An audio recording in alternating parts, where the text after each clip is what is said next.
Venkatesh, Anil Ravipudi combination మరోసారి box office వద్ద magic చూపించింది. సంక్రాంతి బరిలో దూసుకెళ్లి భారీ వసూళ్లు సాధించిన ఈ సినిమా ఇప్పుడు డిజిటల్ రంగానికి అడుగుపెడుతోంది.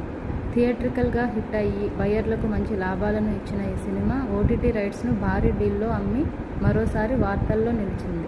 సినిమా విడుదలకు ముందు భారీ అంచనాలు ఉన్నప్పటికీ సంక్రాంతికి వస్తున్నాం అంచనాలకు మించి వసూళ్లు సాధించడంతో నిర్మాత దిల్ రాజుకు గట్టి లాభాలు అందాయి. గేమ్ చేంజర్ వంటి భారీ సినిమాలకు ఊహించని స్థాయిలో పెట్టుబడులు పెట్టిన దిల్ రాజు ఈ సినిమాతో ఆ నష్టాలను చాలా వరకు ఈ సినిమాతో రికవర్ చేసుకున్నారని టాలీవుడ్ ట్రేడ్ వర్గాలు చెబుతున్నాయి.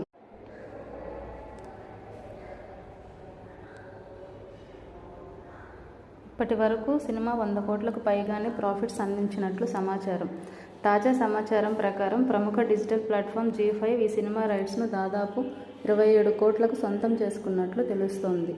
అయితే స్ట్రీమింగ్కు ముందు ఈ సినిమాను జీ తెలుగులో టెలికాస్ట్ చేయాలని నిర్ణయించుకున్నట్లు సమాచారం. ఇది ఓటీటీ వ్యూయర్షిప్పై ఎలాంటి ప్రభావం చూపుతుందో చూడాలి. సినిమాలో Venkatesh powerful character, comedy timing, కుటుంబ ఎమోషన్స్ ప్రేక్షకులను థియేటర్లకు రప్పించాయి.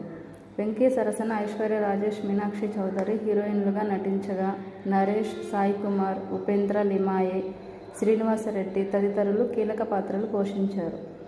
అనిల్ రావిపూడి మునుపటి సినిమాల మాదిరిగానే ఈ చిత్రంలో కూడా మాస్, కామెడీ, ఎమోషన్ మిక్స్ చేశారు. ఈ సినిమా విజయంతో సంక్రాంతికి వస్తున్నాం 2 ప్రకటన కూడా వచ్చింది. వెంకటేష్ స్వయంగా 2027 సంక్రాంతికి ఈ సినిమా సీక్వెల్ రానున్నట్లు కన్ఫర్మ్ చేశారు.